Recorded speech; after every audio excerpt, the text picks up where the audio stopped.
La vie consacrée naît et renaît de la rencontre avec Jésus, a dit le pape pour la journée de la vie consacrée. À Jérusalem, la célébration a eu lieu à l'église du Saint-Sauveur. Une délégation du grand magistère de l'ordre équestre du Saint-Sépulcre de Jérusalem en pèlerinage en Terre Sainte. Visite aux lieux saints et aux projets financés. Le statu quo est un protocole qui concerne non seulement les églises chrétiennes, mais aussi les lieux saints de Jérusalem appartenant aux Juifs et aux musulmans. Chaque année, les collections de la custodie de Terre Sainte attirent de plus en plus d'étudiants en histoire de l'art, y compris de la prestigieuse École du Louvre. Le témoignage de jeunes volontaires au service du musée Terra Sancta et du trésor du Saint-Sépulcre. Le 30 janvier, la conférence sur la fraternité organisée par la custodie de Terre Sainte s'est tenue à Bethléem pour commémorer le 800e anniversaire de la rencontre entre saint François d'Assise et le sultan El Kamel.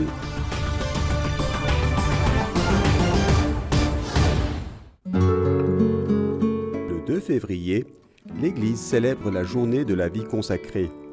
Le pape François, dans l'homélie de la messe célébrée dans la basilique du Vatican, a rappelé le sens de l'appel du Seigneur, des ténèbres à la lumière, du néant au tout.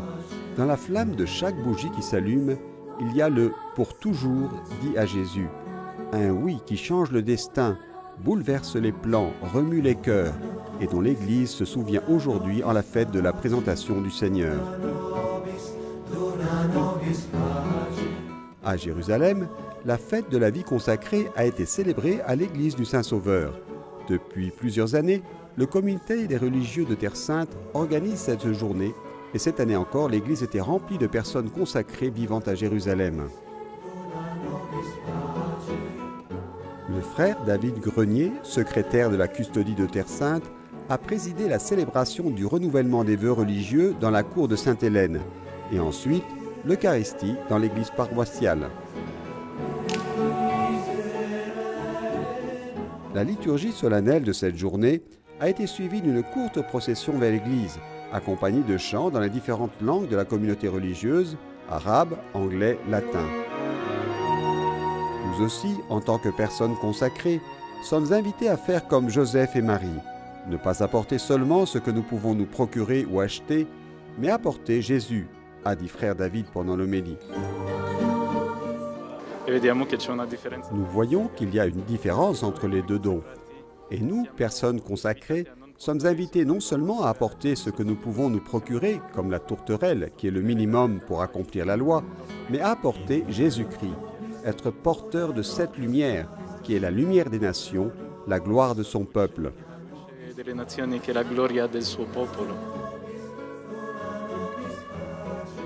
Ogni anno a Gerusalemme le suore e i padri religiosi, fratelli. Chaque année à Jérusalem, les religieuses et les pères religieux, frères et pères, ont la messe ensemble. Une année dans une église, une autre année dans une autre église. Cette année, nous avons choisi de célébrer avec les franciscains pour les 800 ans de l'arrivée de Saint François en Terre Sainte. Perché 800 anni della venuta di San Francesco in Terra Santa. Le père Jean Daniel a souligné la présence des personnes consacrées non seulement à Jérusalem, mais aussi à Bethléem, à Nazareth et dans toute la Terre Sainte. Pour sœur Amanda Meza, la fête du 2 février est la manifestation visible de l'unité entre les religieux et les religieuses de la Terre Sainte. C'est comme la Pentecôte. Nous parlons différentes langues. Nous venons de différents pays, mais nous n'avons qu'un seul Dieu qui nous unit. Nous, consacrés, appartenons à Dieu et aux frères. Le service nous guide et sur cette base, nous sommes en Terre Sainte, le lieu saint qui nous parle du Christ. Sagrado que también nos habla de Cristo.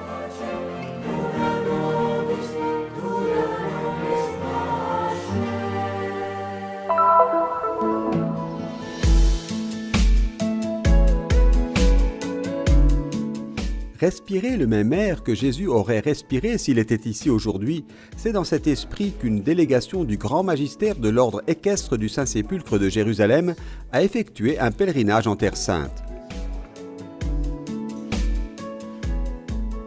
Sous la conduite du grand maître, le cardinal Edwin O'Brien, et du gouverneur l'ambassadeur Leonardo Visconti di Modrone, les dames et les chevaliers ont non seulement eu l'occasion de prier pour les lieux saints lors d'un pèlerinage qui les a conduits de Nazareth à Jérusalem et à Bethléem, mais surtout de vérifier l'avancée des nombreux projets que l'ordre a en Terre Sainte. Il nostro è un pellegrinaggio un po' speciale perché noi vogliamo appunto associare. Notre pèlerinage est un peu spécial parce que nous voulons associer à ce que vous appelez le pèlerinage aux pierres vivantes et aux lieux saints, la visite des lieux que l'ordre aide à financer et à maintenir en vie. Ainsi, après avoir visité les lieux de Nazareth, le lac de Tibériade, hier le Saint-Sépulcre et aujourd'hui Bethléem, nous avons visité des écoles, des hôpitaux et l'université de Bethléem. Abbiamo visitato anche alcune scuole, ospedali, l'università di Betlemme. L'ordre du Saint-Sépulcre, grâce à plus de 30 000 dames et chevaliers dispersés dans environ 40 pays du monde et divisés en 60 lieutenances et délégations magistrales, est au service des pierres vivantes en Terre Sainte depuis le XIVe siècle.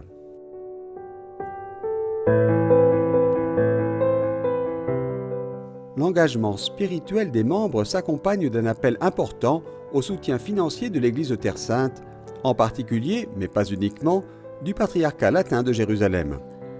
Par le biais d'une aide économique et d'autres types de soutien, l'Ordre promeut plusieurs projets en Terre Sainte, mais aussi dans d'autres parties du monde, en mettant toujours au centre la vie spirituelle et la proximité au lieu du Christ. We're very closely tied to the sacraments we receive, to the faith that is ours, that we. Nous sommes tellement liés aux sacrements que nous avons reçus, à notre foi, que nous sortons spontanément pour répandre cette grâce.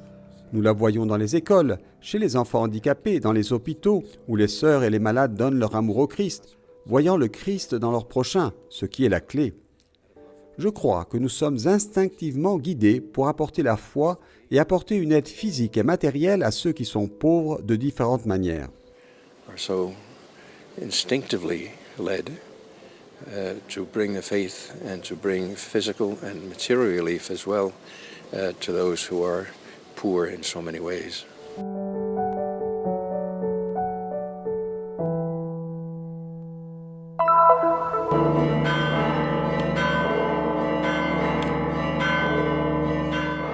Ceux qui arrivent en Terre Sainte et visitent les sanctuaires peuvent être initialement surpris, voire même effrayés, par la pluralité religieuse et les différentes façons d'exprimer la foi.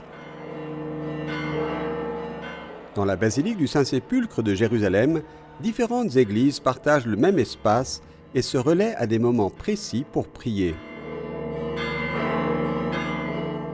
There are many different churches. There are 3 religions. Il existe de nombreuses églises différentes, 3 religions, de nombreuses variantes religieuses présentes, et il existe parfois des formes de rivalité ou de compétition pour ce qui concerne les lieux saints. Cela est dû à des questions liées à la prétention d'être arrivé en premier ici, dans cet endroit où tout le monde a eu son origine. Who was here first? About each community has its own narrative. Se pose alors la question du statu quo.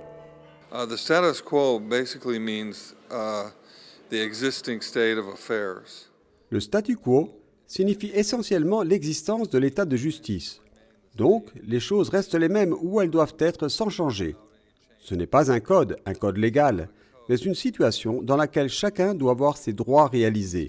It's a situation in which each part must stay within their particular rights. La question ne concerne pas seulement les lieux appartenant à des chrétiens. Vous pouvez comprendre la pluralité religieuse dans l'exposition intitulée Statu quo au musée d'art de Tel Aviv. L'exposition explore 5 sites sacrés et les explore à travers le statu quo.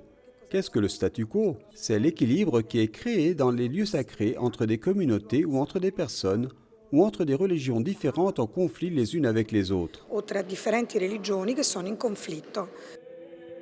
L'un des points forts de l'exposition est l'église du Saint-Sépulcre. Sappiamo che la formulazione dello status quo nella chiesa del Santo Sepolcro risale ai tempi antichi. Forse la prima volta. Nous savons que la formulation du statu quo dans l'église du Saint-Sépulcre est très ancienne. La première, avec exactitude, datant peut-être du milieu du XIXe siècle, après le début de la guerre de Crimée, qui est née précisément d'un conflit entre les différentes églises chrétiennes. Nous savons maintenant que le statu quo au sein de l'église du Saint-Sépulcre est régi par le protocole du temps, par la façon dont les églises se relaient pour l'usage de l'espace commun.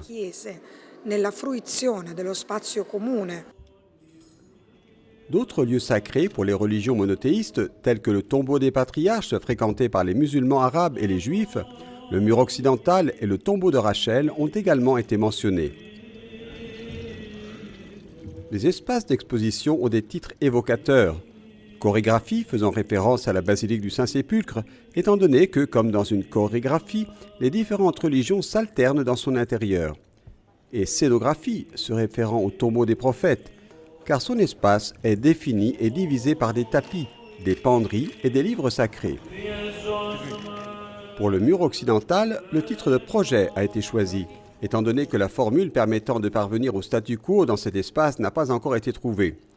La tombe de Rachel porte le nom de paysage, car, comme l'explique la directrice, le mur construit pour permettre aux seuls juifs d'entrer dans la tombe a un impact important sur le paysage. L'exposition signifie que la coexistence est possible si elle est formulée correctement, tout comme cet espace qui, bien que contesté, peut être partagé et réglementé.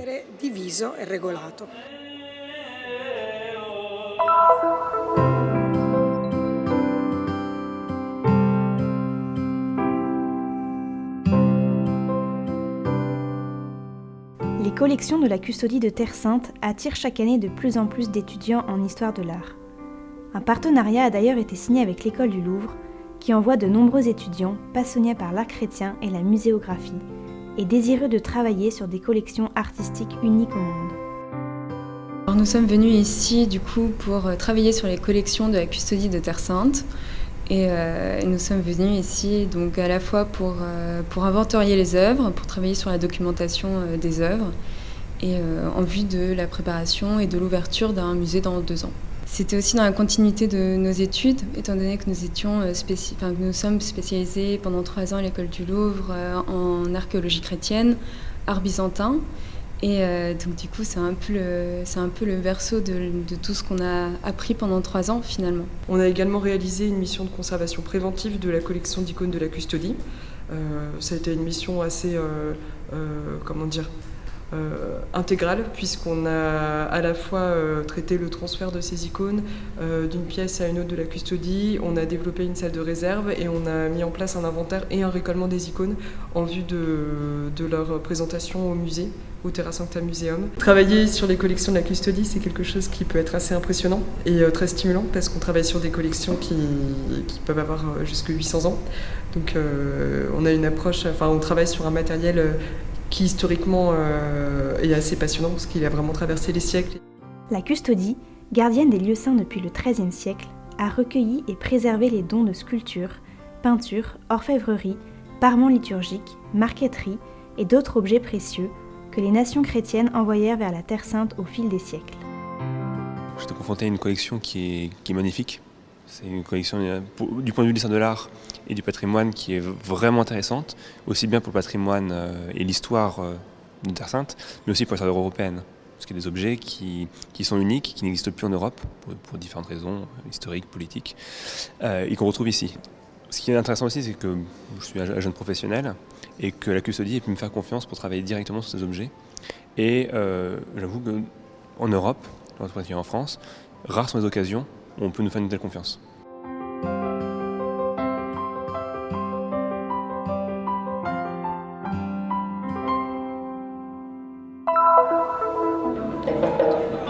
عاش الهلال مع الصليب شهرين أرحم من قريب.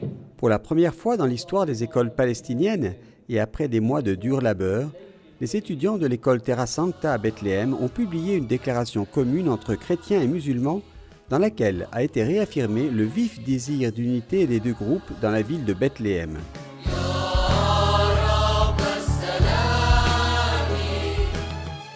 Le document de la fraternité est le résultat du travail des élèves qui ont participé à un atelier organisé pour célébrer le 800e anniversaire de la rencontre entre saint François d'Assise et le sultan El-Kamel.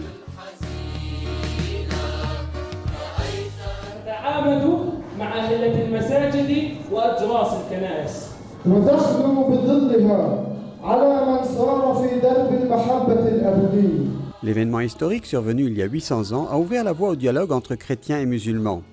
À cette occasion, le sultan a été impressionné par la simplicité et le courage de saint François, qui a préféré le dialogue à la guerre et l'effusion de sang. Cette conférence, qui a réuni des représentants importants du christianisme et de l'islam, a donc incarné les racines de la véritable coexistence.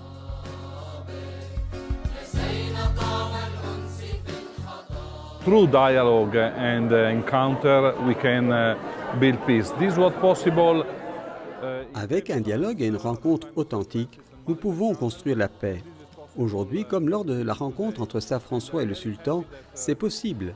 Et je suis très heureux que les élèves de l'école Terra Sancta de Bethléem aient travaillé dur à partir de cette histoire en participant à ce merveilleux atelier.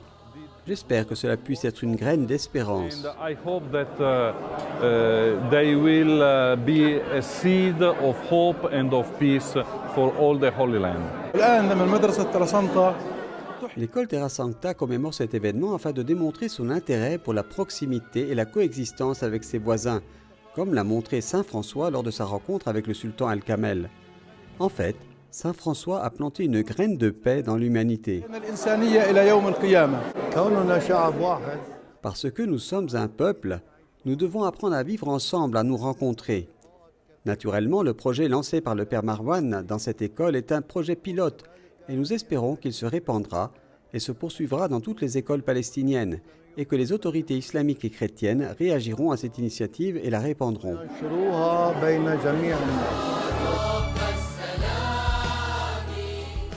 Dans une atmosphère émouvante, les étudiants ont récité un hymne au Seigneur de la paix, tenant des bougies pour symboliser l'unité et la coexistence.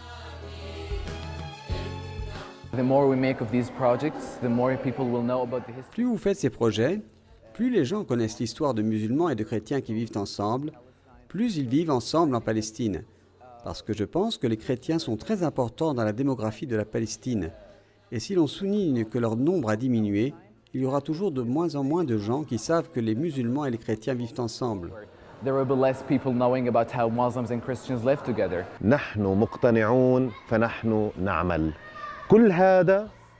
Nous sommes convaincus que nous travaillons pour la paix, l'amour, la fraternité, l'initiative, l'acceptation de l'autre et l'égalité aux yeux de Dieu.